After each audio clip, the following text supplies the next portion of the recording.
Assalamualaikum warahmatullahi wabarakatuh. Innal hamdalillah nahmaduhu wa nasta'inuhu wa nastaghfiruhu wa na'udzu billahi min shururi anfusina wa min sayyiati a'malina. May yahdihillahu fala mudilla lahu wa may yudlil fala hadiya lahu.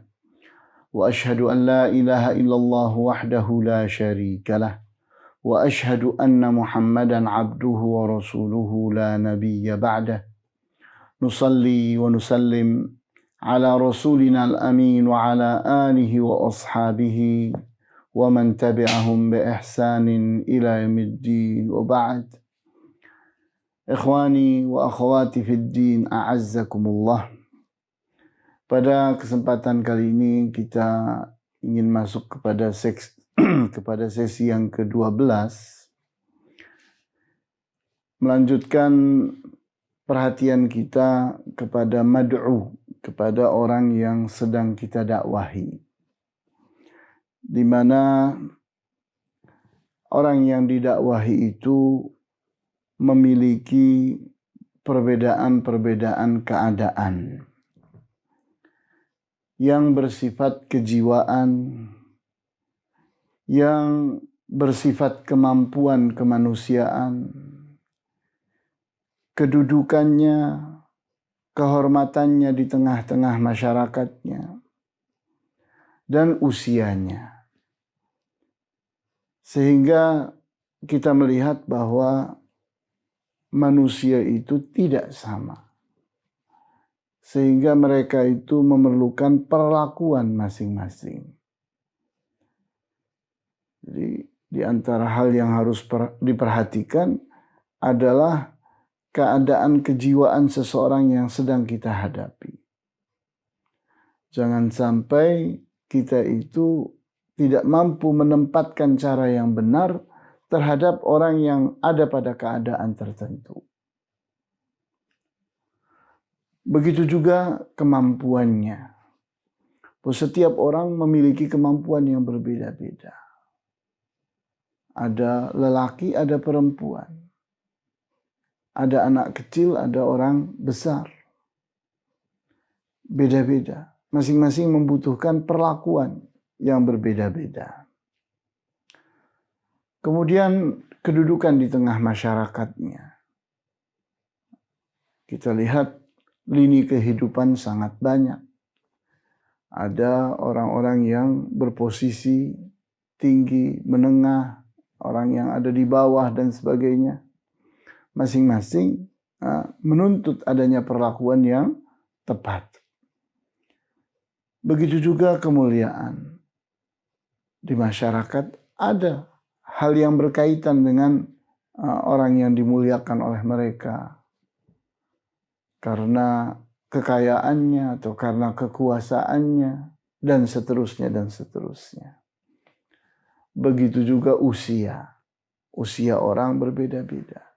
Sehingga ada anak-anak yang sangat kecil sekali. Anak yang menjadi anak besar. Anak remaja, pemuda. Kemudian orang tua dan seterusnya. Sehingga ini sebuah kenyataan. Di dalam berdakwah itu semua harus diperhatikan.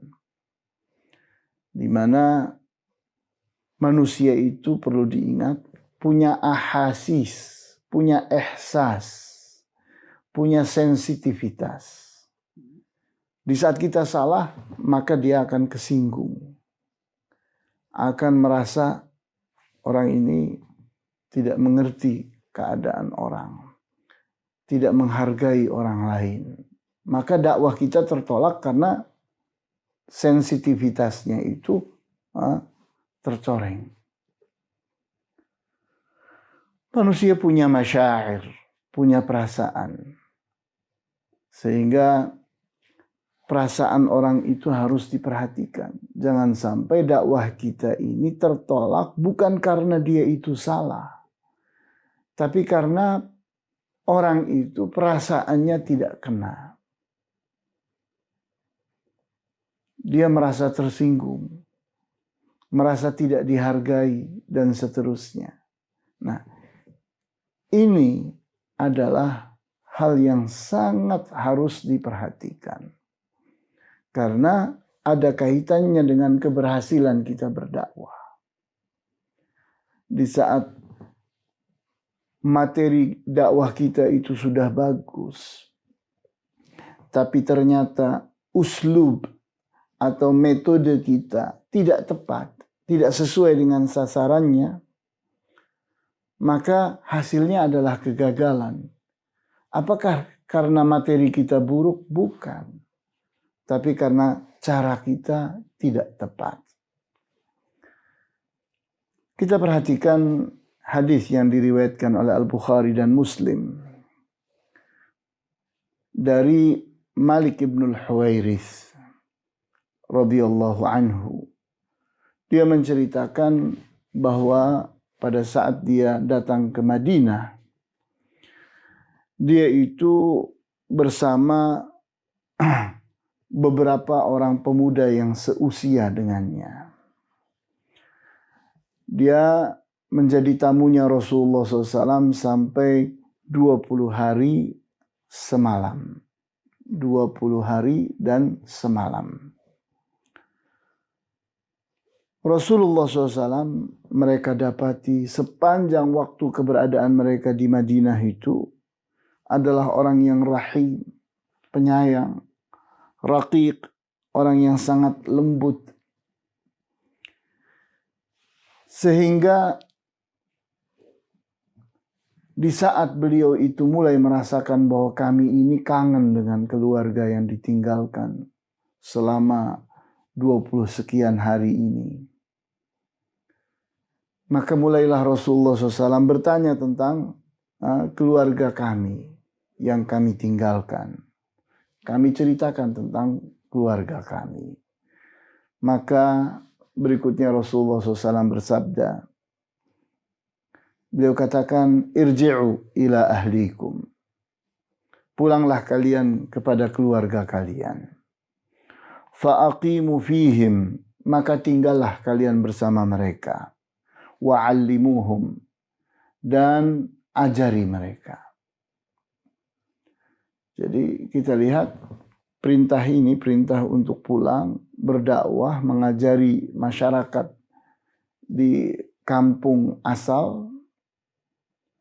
Itu perintah ini datang setelah Rasulullah SAW bertanya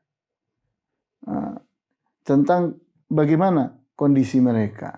Rasulullah SAW ingin menguji apakah masih bisa ditambah atau sudah tidak sanggup lagi karena mereka sedang kangen kepada keluarga yang ditinggalkan. Nah, kita lihat di sini bahwa Rasulullah SAW memperhatikan hal itu. Kemudian kita dapati bahwa Rasulullah SAW memperhatikan keadaan kejiwaan orang. Sehingga unsur kangen kepada keluarga pun diperhatikan oleh Rasulullah SAW. Karena itu sangat manusiawi. Terkait dengan psikologi seseorang. Terkait dengan psikis seseorang, keadaan kejiwaan seseorang. Di mana kita itu ingin mendapatkan waktu terbaik dari seseorang. Sehingga pada saat kita mengarahkan panah dakwah ini benar-benar mengenai sasarannya. Kemudian kita lihat lagi hadis yang lain yang diriwayatkan oleh Muslim. Rasulullah SAW bersabda, "Idza wudi'al 'asha'u wa uqimatis salatu fabda'u bil 'asha'."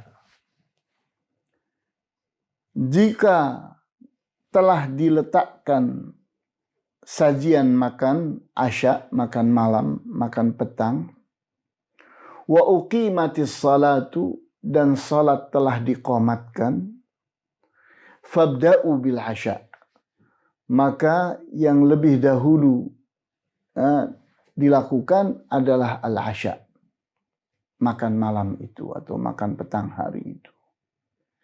Kita heran, Mungkin sebahagian kita akan terperangah dengan hadis ini. Loh, kok gitu? Bukan sholat dulu, Ustaz. Nah ini Rasulullah. Rasulullah SAW memperhatikan kejiwaan orang. Bagaimana di saat seseorang itu tadi sudah melihat makanan, sudah disajikan, kemudian pergi sholat, maka pada waktu sholat dia akan berpikir tentang makanan. Kenapa? Dia dalam keadaan lapar. Dia dalam keadaan sangat ingin makan. Sangat menarik makanan itu. Nah, jadi kita lihat di sini, Rasulullah SAW memperhatikan sampai sedetail itu tentang kejiwaan manusia. Kemudian dari catatan-catatan tadi, bahwa manusia itu punya keadaan dan punya kondisi yang harus diperhatikan. Nah, di saat seseorang itu berada di sebuah kenyataan, maka kenyataan ini punya pengaruh terhadap diri seseorang. Nah, kenyataan yang menyentuh keadaan jiwa seseorang melahirkan sebuah keadaan. Nah, itu harus diperhatikan. Contohnya, seseorang yang sedang mengalami bencana. Baru saja rumahnya kebakaran. Kok kita mendakwahi dia, berlama-lama berbicara dengan dia. Apa yang terjadi? Dia akan muak. Kenapa? Dia dalam kondisi stres, depresi, tertekan dengan keadaan. yakni bagaimana dia itu mengalami sebuah kegagalan, sebuah kerugian yang begitu besar buat dia di waktu itu. Sementara kita berdakwah. Dakwah kita tertolak. Bukan karena dakwah kita buruk, tapi karena kita tidak memperhatikan keadaan orang pada saat itu. Begitu pula kondisi seseorang. Di saat seseorang itu berada pada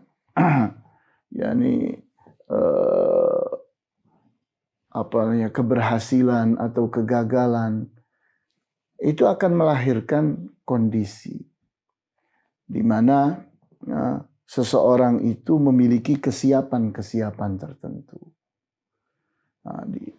Seseorang bisa jadi pada saat dia bersemangat, dia akan memiliki kapasitas penerimaan yang besar. Tapi dalam kondisi yang lemah, dia sedang bermalas-malasan, maka daya tangkapnya berkurang. Jadi kita lihat ada kondisi yang menyebabkan seseorang itu memiliki kemampuan yang berbeda-beda. Nah, hal yang demikian harus kita bedakan. Dalam bahasa Arab ada istilah al-ahwal dan al-buruf. Al-ahwal itu jamak dari hal yang artinya keadaan. Ada al-buruf, zarf, yang artinya kondisi. Ada keadaan itu sifat yang kita lihat di saat kita menghadapi seseorang. Oh, keadaannya baik, keadaannya buruk, keadaannya senang, keadaannya sedih. Nah, kemudian yang lebih teliti daripada keadaan adalah kondisi yang menggambarkan tentang kesiapan, tentang kapasitas. Nah, itu pun harus diperhatikan. Nah, oleh karena itu, hal-hal yang demikian ini akan membuat tingkat keberhasilan orang berdakwah itu berbeda-beda. Ada orang yang daya cakupnya sampai jutaan orang karena dia sangat memperhatikan keadaan dan kondisi orang. Ada orang yang daya cakupnya tidak seberapa. Kenapa? Karena kemampuan tadi.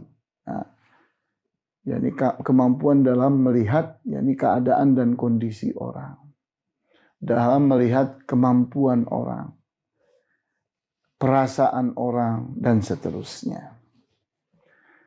Kemudian kita perhatikan hadis yang lain diriwayatkan oleh Muslim, di mana Rasulullah SAW dalam banyak hadis ini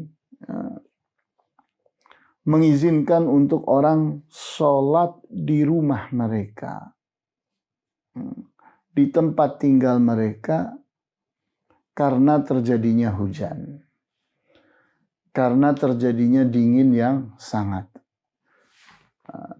Kita lihat bahwa hujan itu adalah suatu kondisi. Kita berada dalam kondisi hujan. Kemudian dingin. Kita mengerti negara-negara Timur Tengah itu di antara yang mereka alami, di samping ada kemarau, ada musim dingin. Kemarau itu yakni bisa sangat panas, begitu pula dingin. Dingin pun bisa sangat dingin. Di mana seseorang di saat dia mengalami kedinginan yang luar biasa, sulit untuk berkonsentrasi. Nah, kita lihat ini diperhatikan oleh Rasulullah SAW. Di mana Rasulullah SAW membolehkan orang untuk tidak sholat di masjid di kondisi ini. Nah, di saat yakni keadaan itu tidak membuat seseorang memiliki kemampuan untuk bisa khusyuk, untuk bisa berkonsentrasi. Kemudian kita lihat pula dalam hadis yang diriwayatkan oleh Muslim, Aisyah radhiyallahu anha menceritakan tentang sikap Rasulullah SAW yang membedakan antara Utsman bin Affan dengan Abu Bakar dan Umar. Ketiga-tiganya adalah para pembesar sahabat radhiyallahu anhum. Tapi Rasulullah SAW sangat mengerti betul bagaimana yakni psikis mereka masing-masing. Di mana bahwa Nabi SAW melihat bahwa Utsman ibnu Affan itu orang yang hayyi. Hayyi artinya orang yang sangat pemalu. Abu Bakar ingin menemui Rasulullah SAW. Umar ibn Khattab ingin menemui beliau pula. Utsman ibn Affan pun demikian. Datang kepada Rasulullah, ada kebutuhan. Nah, kita lihat perlakuan Rasulullah SAW berbeda. Kenapa? Nah ini catatan penting buat kita. Sehingga Aisyah memperhatikan. Pada saat Abu Bakar datang, Rasulullah SAW sedang berbaring di tempat pembaringan beliau. Tidak bergerak, tetap berbaring. Sehingga Abu Bakar pun berbicara, dijawab oleh Rasulullah, selesai pergi. Datang Umar bin Khattab, diberi izin oleh Rasulullah SAW masuk, masih tetap Rasulullah SAW berbaring. Berbicara kepada beliau, Umar bin Khattab, dijawab, selesai, pergi. Tidak bergerak dari pembaringannya. Tapi begitu yang masuk itu Utsman bin Affan, maka Rasulullah SAW duduk. Mendengarkan Utsman dan menjawabinya hingga selesai, baru kemudian pergi. Maka Aisyah pun bertanya, kenapa engkau bedakan ini? Di saat Abu Bakar dan Umar yang masuk, engkau tetap berbaring. Tapi di saat Utsman bin Affan yang masuk, engkau yakni duduk. Maka Rasulullah SAW pun menjawab. Hadis ini sahih, diriwayatkan oleh Muslim. Inna Utsmana rajulun hayyun. Sesungguhnya Utsman itu adalah orang yang sangat pemalu. Wa inni khashitu in adzintu lahu ala tilkal hal alla yablugha ilayya fi hajatihi. Kalau aku memberi izin kepada Utsman, sedangkan aku tetap dalam kondisi yang sama, aku takut kebutuhannya tidak sampai kepadaku, sehingga aku tidak memberi jawabannya. Hajat dia tidak terjawab. Dia datang kepadaku dengan suatu hajat. Hajat itu harus terjawab. Dimana kita bayangkan, kalau Rasulullah SAW ada dalam suatu kondisi berbaring, kemudian Utsman ibn Affan merasa tidak enak. Kasihan Rasulullah sedang istirahat. Rasulullah SAW sedang santai. Aku datang mengganggu beliau. Maka merasa tidak sanggup. Dia akan mengatakan, ya sudah gampang nanti saja. Dan sebagainya. Maka batallah. Hajat dia tidak terpenuhi, tidak terjawab.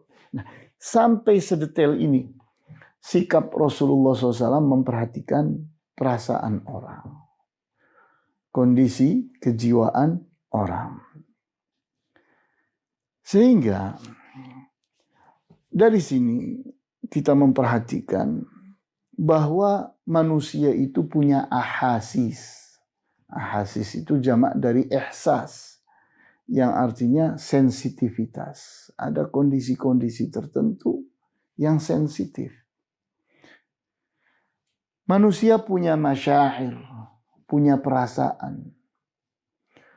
Manusia punya kudurat, kemampuan-kemampuan. Di mana kemampuan itu diantaranya kemampuan dalam memahami, kemampuan dalam menangkap pelajaran. Nah, itu semua harus diperhatikan. Sehingga di saat kita mempelajari ayat-ayat Al-Quran dan hadis-hadis Nabi, kita mendapatkan inilah kelebihannya Islam. Bahwa Islam benar-benar memperhatikan keadaan-keadaan itu. Kondisi-kondisi itu diperhatikan oleh Islam. Di antara ayat Al-Quran yang sering kita dengar dan kita pun sudah hafal adalah surat Al-Baqarah ayat 286. La yukallifullahu nafsan illa wus'aha. Tidaklah Allah membebani suatu jiwa kecuali sesuai dengan kemampuannya. Jadi kemampuan orang itu harus diperhatikan.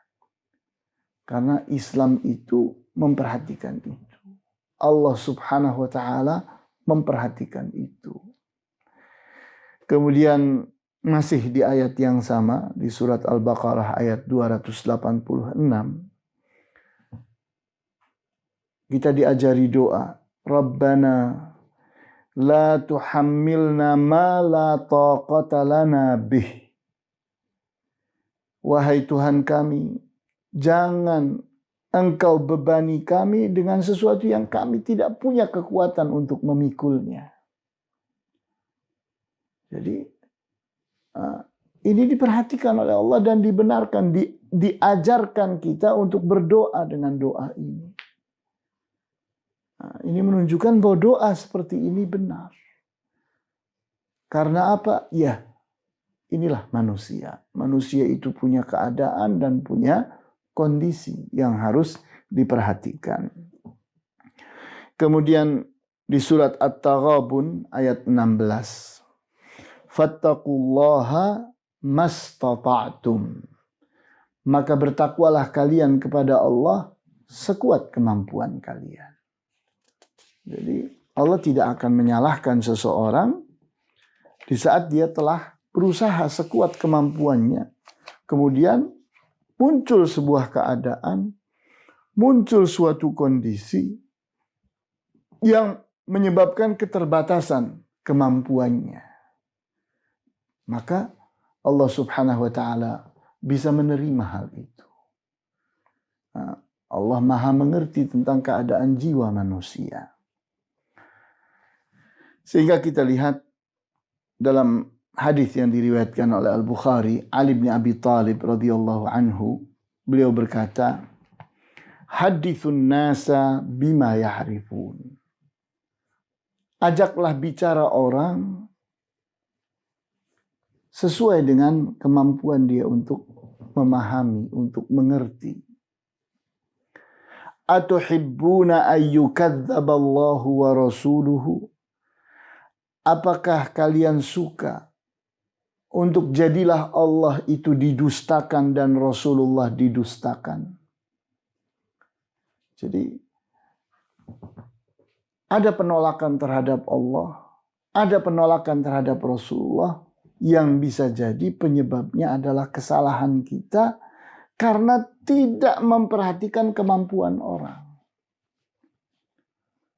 Di mana orang itu memiliki keterbatasan. Di saat kita memberikan sesuatu yang sangat sulit, sehingga seseorang berontak, dia akan mengatakan, Islam kayak begini, ditolaknya Islam. Kita menerangkan Allah kepada seseorang, ini Allah. Orang itu tidak dalam keadaan bisa mencapai pemahaman itu. Maka akan menghinakan Allah dia. Oh, kalau begitu Allah itu seperti ini. Kita menggambarkan Rasulullah.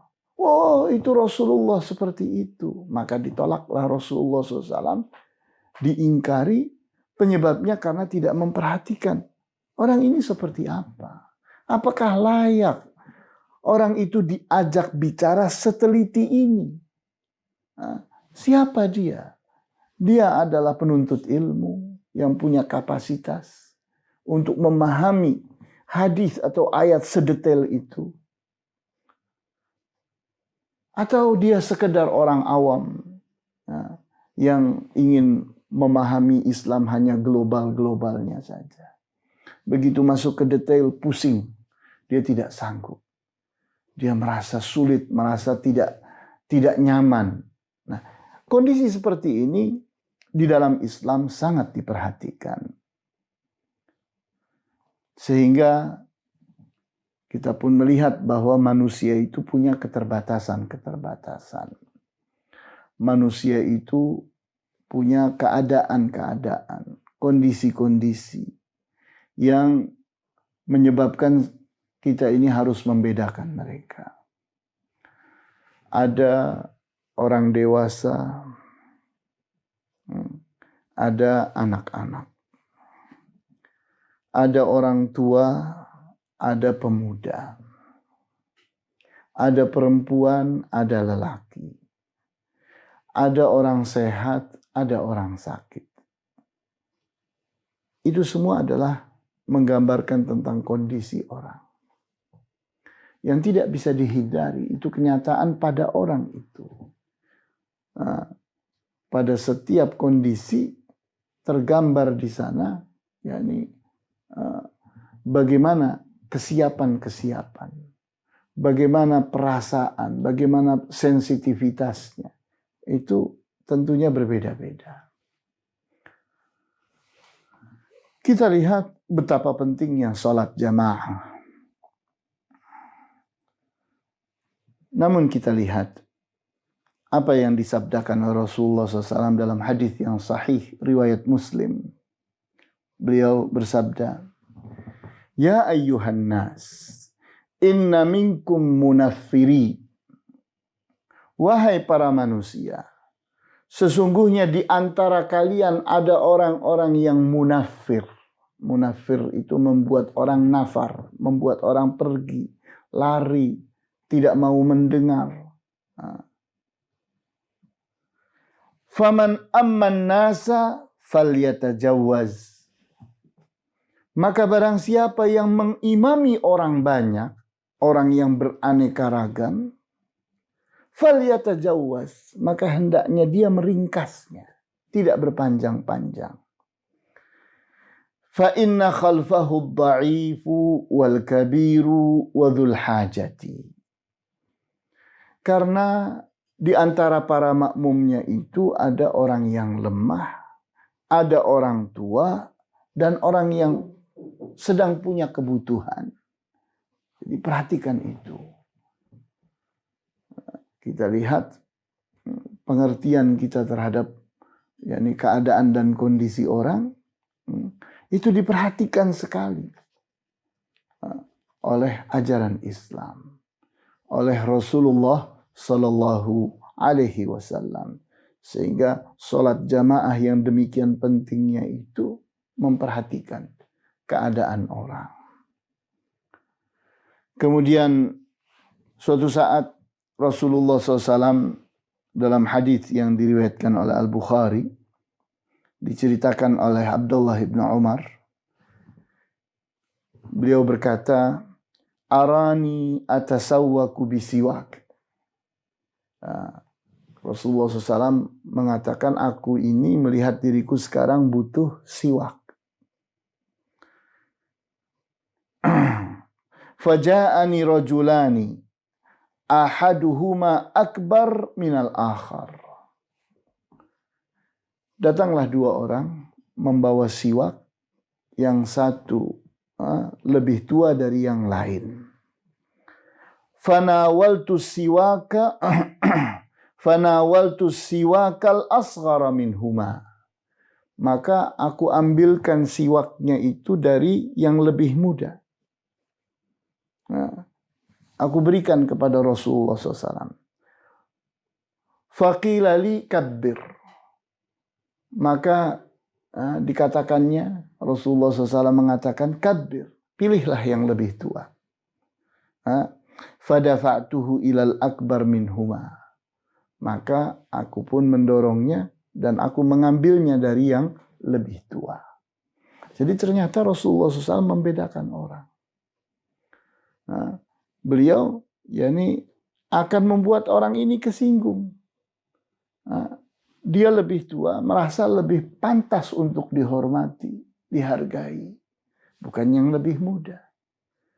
Sehingga dua-duanya punya hak untuk diambil siwaknya, karena masing-masing ingin memberikan sesuatu kepada Rasulullah SAW, ingin menyenangkan Rasulullah Sallallahu Alaihi Wasallam. Nah, di sini di saat dua-duanya punya hal yang sama, maka perhatian kita pun harus membedakannya.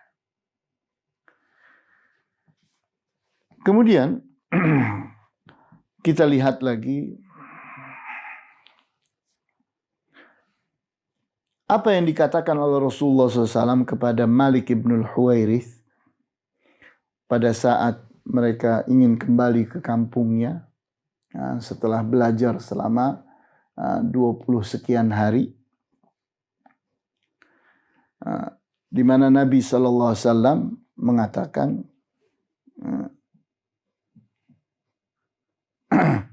"Idza antuma kharajtuma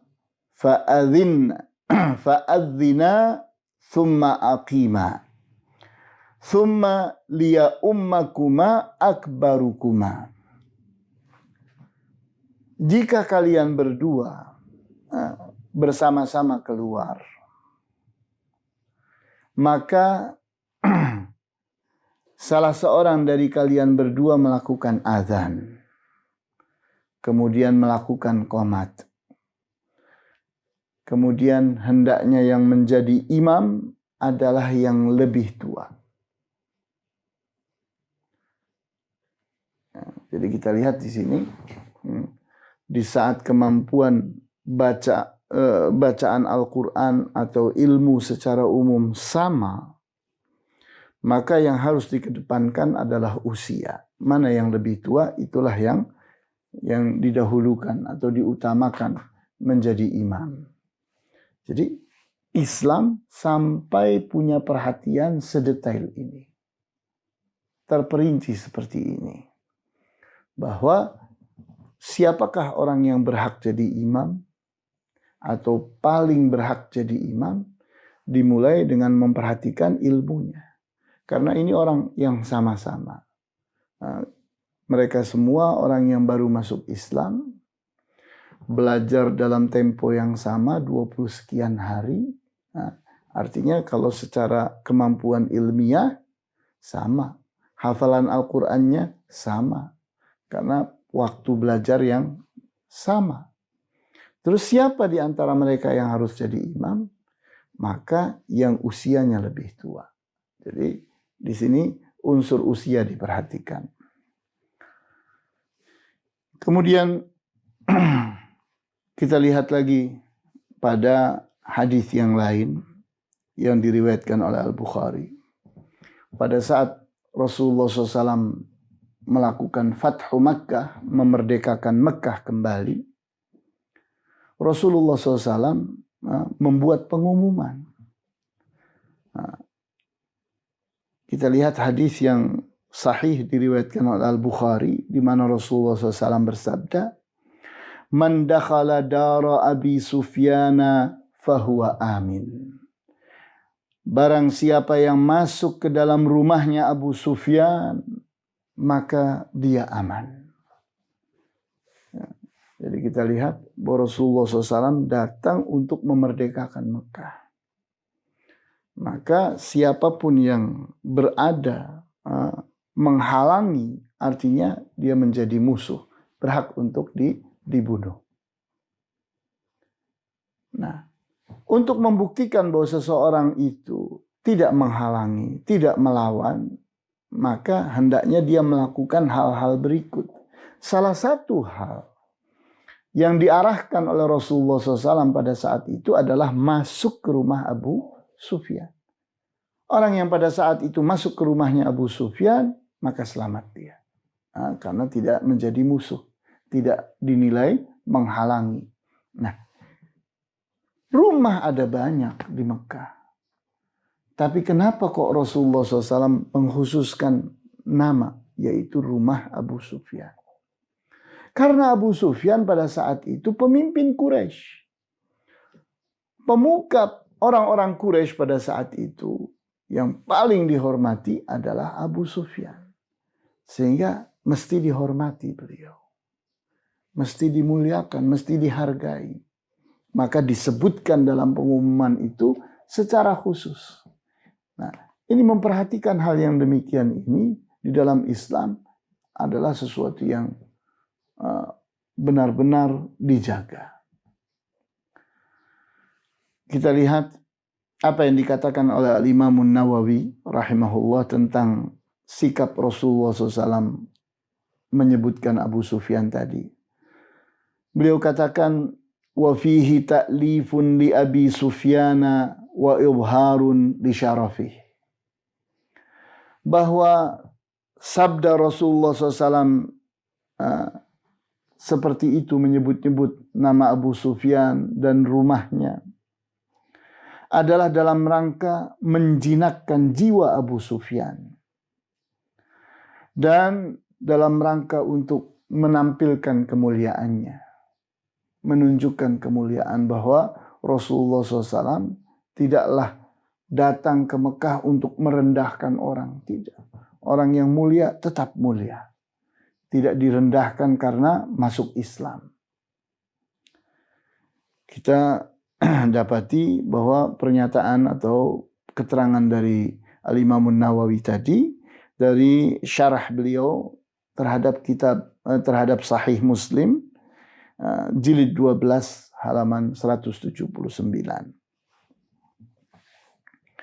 Kemudian di saat Rasulullah SAW bersikap melebihkan Utsman bin Affan dalam perlakuan beliau. Sehingga beliau menunjukkan sikap malu di hadapan Utsman bin Affan. Maka beliau pun menerangkan hal ini. Kita lihat hadis yang diriwayatkan oleh Al-Bukhari. Beliau katakan, ala astahi min rajulin tastahi minhul malaikah. Tidak benarkah aku ini malu kepada orang yang para malaikat malu kepadanya. Jadi kita lihat di sini Rasulullah SAW memperhatikan hal yang sedetail itu. Di saat ada orang yang pemalu, maka kita pun harus menjaga diri. Jangan vulgar kita di hadapan orang yang pemalu. Karena akan menusuk perasaannya. Akan menusuk sensitivitasnya. Kemudian di hadis yang lain, diriwayatkan oleh Al-Bukhari, Rasulullah SAW bersabda, wal ya'ummukum aktsarukum Qur'anan.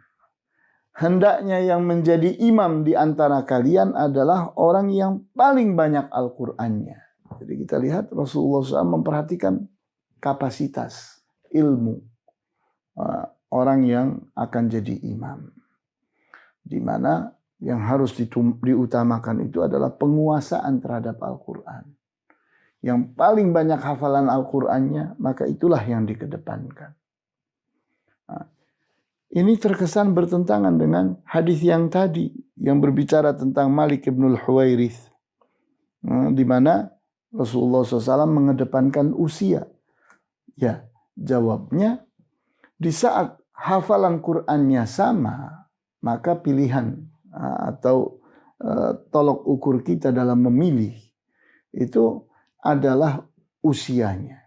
Jadi kalau orang Al-Qur'annya sama, hafalannya sama, ada dua orang, maka pilihlah yang usianya lebih tua. Nah, dengan pelajaran ini, kita telah mempelajari ayat-ayat Al-Quran, hadis-hadis Nabi, ungkapan sahabat dan sebagainya yang menunjukkan bahwa inilah Islam. Islam itu memposisikan manusia masing-masing pada posisinya. Dan ini tentunya sangat berpengaruh terhadap keberhasilan dakwah. Di mana semakin perhatian seseorang kepada keadaan dan kondisi orang, semakin besar tingkat keberhasilan dakwahnya. Karena apa yang ada pada orang itu menunjukkan haknya masing-masing.